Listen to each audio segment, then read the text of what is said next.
done some of your grinding, you're feeling pretty good about yourself. Your friends tell you, dude, where it's at is 220 J-flex belts. That'll get you the beautiful finish on your blades. So you grab one and you stick it on your flat platen.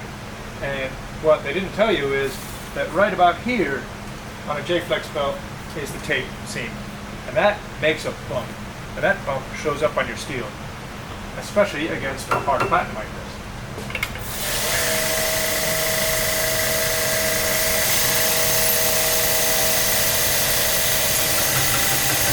See that? Cut, cut, cut, cut, cut, cut, cut, cut. It gives you little bumpy weirdnesses all over your steel, and it's not as faint as it could be. And you try and you try and you chase it and you chase it, and it just never gets better. So, what you do is you swap out your hard back platen for one of these. This is the broad back Rotary Platen.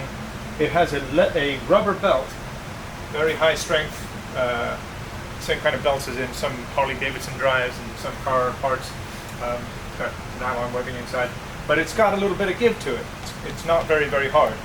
So when you have a J-flex belt on there, it absorbs that tape bump. And it has ever so slight convexity to it because you're pushing in. It's got a little lead in and a little fade out. So it's like doing the hardest slack belt you can. It's less forgiving, but the finish that it gives you takes out a lot of the chatter that may be in there from your hard platen grinding and all other stuff. So I'll show you a quick.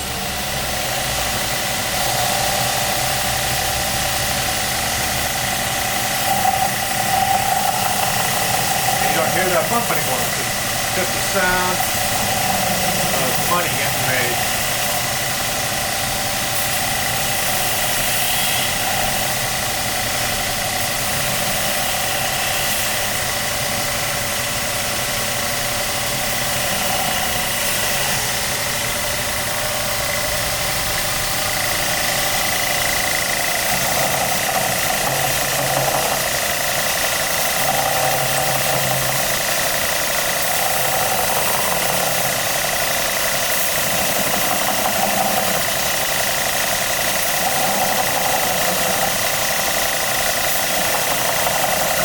The other advantage, I'm chasing right now a groove with the flat platen put in, because it's got hard, sharp corners.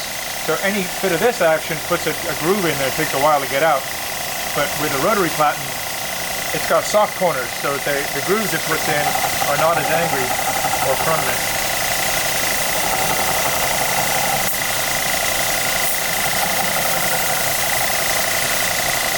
And full disclosure, this is a belt I pulled out of a trash can.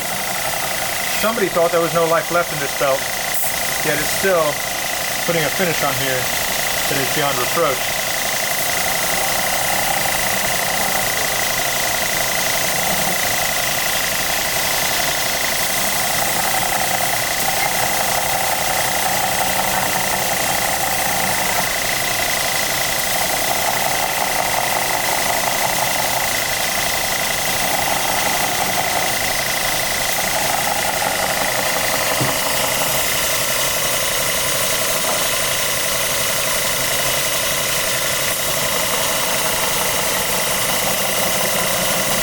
Also, because you're not putting a lot of pressure, because you can't, it's forcing you to be delicate.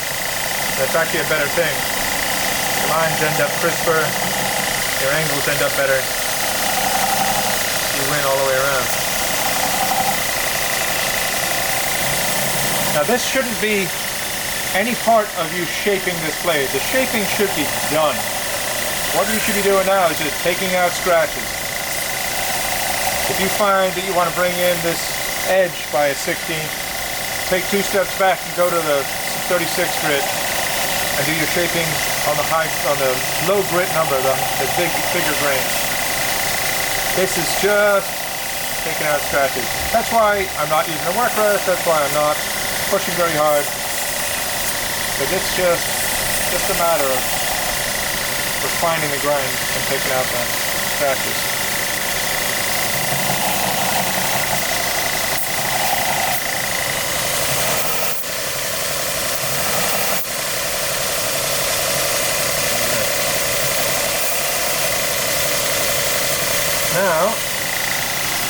everything looking.